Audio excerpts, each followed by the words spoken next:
Austin here with Counterculture Farms. Lobo right here too. That's my little livestock guardian right here, and we're moving our sheep today. We're going to talk a little bit about Parasite life cycle, dewormer, how we get off of all of the chemicals and all the things that they're telling us to buy but are really just draining your pocketbook and making weaker animals. So here we go. We just moved from the paddock right to the left.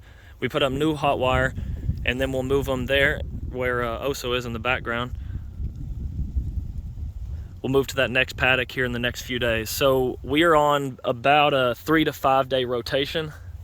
Just don't have the time right now to move every single day, and there's not that much forage, so we don't have to be moving them that often. We're just choosing a little bit different management right now. In the spring and the summer, we move just about every day with the sheep. Same with the cows. But now we're putting out a little bit of hay for supplement. And what we're doing to manage the parasites in a wet season, well, coming on wet season, it's been pretty dry for a few months. Past week or so, it's been a little rainy and wet. And so when that happens, we get a burst or a flush of parasites, okay?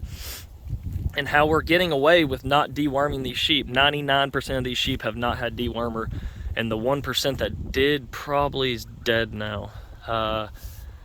I give them a dose of dewormer and help them, and if we can get them healthy, great. If not, either nature eats them, or normally that's what happens, is nature eats them. They don't normally last here too well if they can't handle the parasites. So every 3 to 5 days, you got new parasites hatching out, okay? So this is where we fed a bale of hay last winter, and you can see very rich black soil, okay? But since we just set a bale here, it was a very weedy area. We just wanted to boost up the organic matter. Well, I was showing you because I thought there was going to be some manure piling up, but we just moved them in here like 5 minutes ago. So, not piling up yet. But whenever they do, right, so these sheep are carrying the parasites in them. So when they move to a fresh new paddock, even though there hadn't been animals on it for, let's say, 45 days in this case, all those parasites, the life cycle is already done. They're all dead, okay? The majority of them. When you put animals on, when you put ruminants over here, we just now made this a parasite-infested paddock again. So where you have animals, you're going to have parasites. That's the way life works. That's the circle of life. That's nature, okay? And so how we're getting around that is no dewormer on these, just letting nature show who can survive, who can thrive, who can be the strong ones, and who's going to be the weak ones. If you deworm the entire flock, you're never going to have a strong parasite-resistant flock because you never let the weak ones show their face.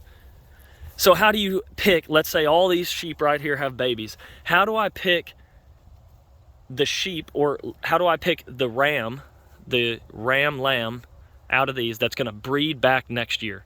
How do I pick my replacement lambs? I don't know which ones are the strong ones, which are the weak ones, because I'm giving everyone out here will be getting dewormer. Well, that doesn't make any sense.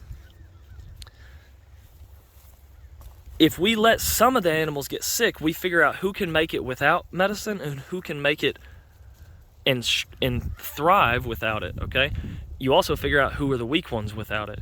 And that's really what we need to know to make sure we don't pick a weak one to breed back the whole flock.